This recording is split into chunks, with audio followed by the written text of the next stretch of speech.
আসসালামু আলাইকুম। এখন চলছে আরবি রজব মাস। আল্লাহ তালা ১২ মাসের মধ্যে ৪টি মাসকে আশুরে হুরুম তথা সম্মানিত ঘোষণা করেছেন। পবিত্র কুরআনে ইরশাদ হয়েছে, নিশ্চয়ই আল্লাহর বিধান ও গণনায় মাস ১২টি আসমানসমূহ ও জামিন সৃষ্টির দিন থেকে।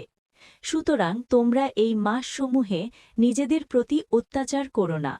সূরা তওবা ৩৪। এই ৪টি সম্মানিত মাসের একটি হল রজব।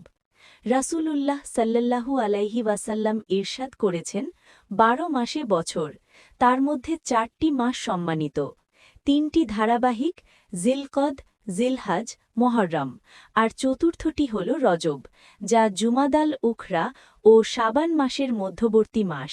সহিহ বুখারী ২৬৭২। উলামায়ে কেরাম বলেছেন, আশুরে হুরুমের এই বৈশিষ্ট্য রয়েছে যে এসব মাসে ইবাদতের প্রতি যত্নবান হলে বাকি মাসগুলোতে ইবাদতের তাওফিক হয়।